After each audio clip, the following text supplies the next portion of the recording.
Hello friends, అందరికీ నమస్కారం. Welcome to our channel Sai staves home food. నేను మీ శ్రవంతి.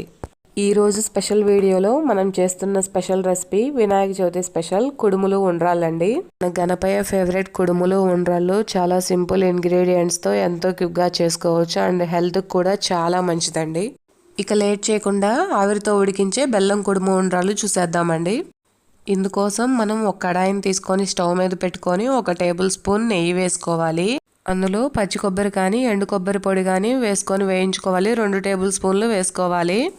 అలా కొబ్బరిని 1 నిమిషం పాటు వేయించుకున్నాక అందులో 2 గంటల సేపు నానబెట్టుకున్న పచ్చిశనగపప్పు 2 టేబుల్ స్పూన్లు వేసుకోవాలి.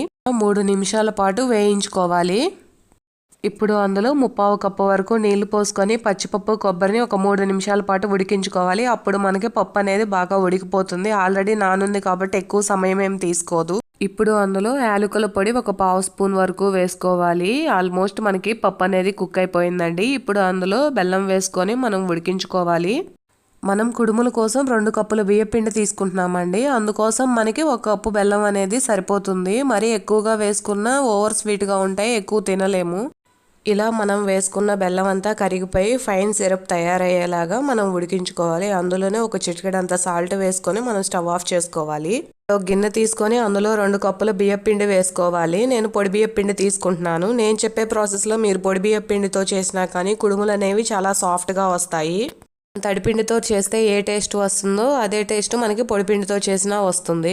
ఇప్పుడు ఈ పొడిపిండిలో మనం వేడిగా ఉన్న బెల్లం సిరప్ వేసుకొని గరిటెతోటి ఇలా కదుపుకుంటూ పిండిని కలుపుకోవాలి. కొంచెం పిండి అనేది వేడి చల్లారాక ఇలా మనం చేత్తో పిండిని కలుపుకోవాలి. అవసరమైతే కొంచెం వాటర్ పోసుకొని అడ్జస్ట్ చేసుకుంటూ పిండిని సాఫ్ట్ డఫ్ అయ్యేలాగా ప్రిపేర్ చేసుకోవాలి. చూసారు కదా, ఇలా కలుపుకోవటం వల్ల మనకి పిండి అనేది కూడా చేతికి అంటుకోకుండా పర్ఫెక్ట్ గా రెడీ అయింది.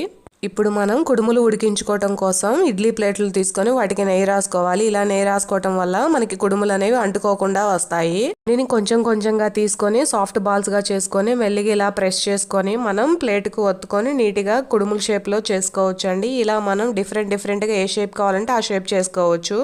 ఇలా కొంచెం పిండిని నేను కుడుముల్లాగా చేసుకుంటున్నాను. అలానే ఇంకొంచెం పిండి తీసుకొని ఉండ్రాల్లాగా చేసుకుంటున్నాను. ఇలా సాఫ్ట్ బాల్స్ గా మనం మెల్లిగా ప్రెస్ చేసుకుంటూ రౌండ్ గా చేసుకోవాలి. మనం ఎక్కువ ప్రసాదాలు చేసుకోలేనప్పుడు ఇలా ఒక పిండితోటే మనం వివిధ ఆకారాలు చేసుకొని ఒకే పిండితో 5 రకాల ప్రసాదాలు చేసి పెట్టొచ్చండి. ఇలా కొంత పిండిని నేను ఉండ్రాళ్ళుగా చేసుకున్నాను. కొంత పిండిని ఇలా బారుగా చేసుకొని ఇట్లా ఫింగర్స్ తోటి ఒత్తుకొని ఈ షేప్ లో చేసుకుంటున్నాను. మీరు కావాలంటే మోదకాలుగా కూడా చేసుకోవచ్చు. ఇలా ప్రిపేర్ చేసుకున్న పిండిని మనం నెయ్యి రాసి పెట్టుకుని ఇడ్లీ ప్లేట్లపై ఉంచుకొని ఆవిరి మీద ఉడికించుకోవాలి. 15 నిమిషాలు అలా ఉడికించుకుంటే సరిపోతుంది. 15 నిమిషాలు ఉడికించుకున్నాక కుడుములు ఉండ్రాళ్ళు రెడీ అయిపోయాయండి. టెక్స్చర్ చూసారు కదా ఎంత షైన్ అవుతున్నాయో. మనం ప్లేట్లకి నెయ్యి రాసి పెట్టుకున్నాం కదండి, అందువల్ల ఎటువంటి పిండి ప్లేట్లకి అంటుకోకుండా నీట్గా వచ్చేస్తాయి కుడుములు. ఇలా చూసారు కదా, పట్టుకోగానే వచ్చేస్తున్నాయి. చూసారు కదండి, చాలా తక్కువ ఇంగ్రీడియంట్స్తో ఎంతో సింపుల్ అండ్ క్విక్గా చేసుకునే కుడుములు ఉండ్రాలు స్వీట్ అనేది మనకు రెడీ అయిపోయింది. ఉడికి ప్రసాదం అనే కాదండి, ఇలా ఆవిరి మీద ఉడికించిన బెల్లం కుడుము ఉండ్రాలు అనేవి మన హెల్త్కి కూడా చాలా మంచిది. అప్పుడప్పుడు ఇవి చేసుకొని తింటే హెల్త్కి మంచిది. నేను చెప్పిన ఈ ప్రాసెస్లో మీరు పొడిపిండితో చేసినా సరే చాలా సాఫ్ట్గా వస్తాయండి. పిండిగా లేకుండా చాలా టేస్టీగా ఉంటాయి. మీరు కూడా ట్రై చేసి ఎలా వచ్చిందో కమెంట్ సెక్షన్లో కమెంట్ చేయడం మాత్రం మర్చిపోవద్దు. Thank you so much for watching this video మీకు నచ్చినట్టయితే వీడియోని లైక్ చేయండి, ఫ్రెండ్స్ అండ్ ఫ్యామిలీ మెంబర్స్కి షేర్ చేయండి. మరిన్ని మంచి రెసిపీస్ కోసం మన ఛానల్కి సబ్స్క్రైబ్ అవ్వండి.